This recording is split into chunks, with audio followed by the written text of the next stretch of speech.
कहते हैं अगर गांधी जी चाहते तो भगत सिंह की फांसी रुकवा सकते थे। दोस्तों, मेरा नाम है आशीष और आइए आज मैं आपके सामने फिर से इतने सालों बाद इस गड़े मुद्दे को उठाने जा रहा हूँ। शहीद भगत सिंह उग्र विचारधारा के क्रांतिकारी थे और महात्मा गांधी शांति और अहिंसा के पक्षधर। शहीद भगत सिंह की फांसी को लेकर देश में अलग अलग मत है। कुछ लोगों का मानना है कि अगर गांधी जी चाहते तो भगत सिंह की फांसी रुकवा सकते थे, लेकिन उन्होंने फांसी रुकवाने के लिए कोई प्रयास ही नहीं किए। दरअसल सुभाष चंद्र बोस और भगत सिंह एक ही विचारधारा के थे, जबकि गांधी और नेहरू उनसे थोड़ा अलग मत रखते थे। महात्मा गांधी तो हिंसा के सख्त खिलाफ थे, लेकिन इसके बावजूद अगर नेहरू और गांधी चाहते तो भगत सिंह, राजगुरु और सुखदेव को फांसी से बचा सकते थे। कई बार यह भी आरोप लगते हैं कि नेहरू ने चतुराई से इतिहास के पन्नों में अपने लिए वह जगह बना ली जो भगत सिंह और सुभाष चंद्र बोस को मिलनी चाहिए थी। भगत सिंह को बचाने के प्रयास किए गए या नहीं, सच क्या है ये तो सिर्फ गांधी जी को ही पता था। इस बात का जिक्र गांधी जी की लिखी किताब my life is my message में किया गया है, जहां उन्होंने कहा कि उन्होंने भगत सिंह की फांसी टालने के लिए प्रयास किया था। आइए इस मामले को थोड़ा डिटेल में जानते हैं। कहा जाता है कि 14 फरवरी 1931 को पंडित मदन मोहन मालवीय ने वॉइसरॉय के सामने अपील की और कहा कि भगत सिंह की फांसी को आजीवन कारावास में बदल दिया जाए।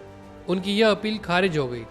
16 फरवरी को एक और बंदी प्रत्यक्षीकरण याचिका खारिज हो गई और फिर 18 फरवरी को महात्मा गांधी की वायसरॉय से बात हुई, जिसमें महात्मा गांधी ने वायसरॉय से कहा कि उन्हें भगत सिंह और उनके साथियों की फांसी की सजा खत्म कर देनी चाहिए। यंग इंडिया में महात्मा गांधी ने लिखा कि वायसरॉय ने उनसे कहा कि फांसी खत्म करना तो मुश्किल है, लेकिन उसे अभी के लिए टाला जा सकता है। लेकिन वायसरॉय अपनी बात पर कायम नहीं रहे। 24 मार्च को भगत सिंह और उनके साथियों की फांसी की तारीख तय हो चुकी थी। 19 मार्च को महात्मा गांधी ने वायसरॉय इरविन के सामने फिर से मुद्दा रखा कि भगत सिंह की फांसी को टाला जाए, लेकिन इरविन ने इनकार कर दिया। दूसरी तरफ महात्मा गांधी ने आसफ अली को भगत सिंह के पास भेजा ताकि भगत सिंह से वादा करवा सके कि उनकी सजा माफ हो जाएगी तो वह हिंसा का रास्ता छोड़ देंगे। भगत सिंह ने आसफ अली से मिलने से ही इनकार कर दिया। भगत सिंह अड़े रहे। फिर महात्मा गांधी ने 21 मार्च और 22 मार्च को लगातार 2 बार इरविन से बात की। इरविन नहीं माने। 23 मार्च को फिर से महात्मा गांधी ने चिट्ठी लिखी, लेकिन जब तक इरविन चिट्ठी पढ़ते तय तारीख से एक दिन पहले ही 23 मार्च को भगत सिंह को फांसी दे दी गई। किताब के मुताबिक गांधी जी ने खत लिखा था और आखिरी समय तक उन्होंने भगत सिंह और उनके साथियों की सजा कम करवाने और उन्हें माफी दिलाने का प्रयास किया, लेकिन अंग्रेजों ने भगत सिंह को तय समय से एक दिन पहले ही फांसी दे दी थी। यह खबर सुनकर गांधी जी बहुत दुखी हुए और कुछ देर के लिए मौन में चले गए थे। हालांकि इस बात में कितनी सच्चाई है यह तो इतिहास में दर्ज हो चुका है, जिसके बारे में अब साफ तौर से कहना शायद मुश्किल है। वैसे तो सुभाष चंद्र बोस ने अपनी किताब इंडियन स्ट्रगल में बहुत साफ शब्दों में लिखा है कि गांधी जी अपनी ओर से जितना प्रयास भगत सिंह को बचाने के लिए कर सकते थे उन्होंने किया।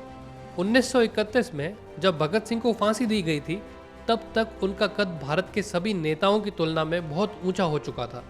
पंजाब में तो लोग महात्मा गांधी से ज्यादा भगत सिंह को पसंद करते थे। यही वजह है कि भगत सिंह को फांसी मिलने के बाद गांधी जी को भारी विरोध का सामना करना पड़ा। देश भर में भगत सिंह की फांसी का विरोध नहीं करने के लिए गांधी जी के खिलाफ गुस्से का माहौल था।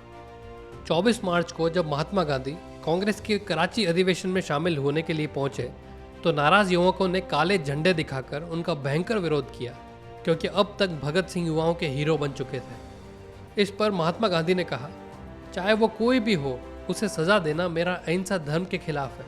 तो मैं भगत सिंह को बचाना नहीं चाहता था, ऐसा शक करने की कोई वजह नहीं हो सकती।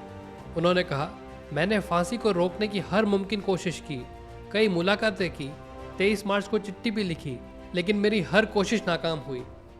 दोस्तों, अगर हम अब नेहरू की बात करें तो उन्होंने 12 अक्टूबर 1930 को भगत सिंह की फांसी से पहले ही एक सार्वजनिक भाषण में कहा था, मैं उनसे सहमत हूँ या ना हूँ, मेरे मन में भगत सिंह जैसे व्यक्ति के लिए साहस और श्रद्धा भरी है।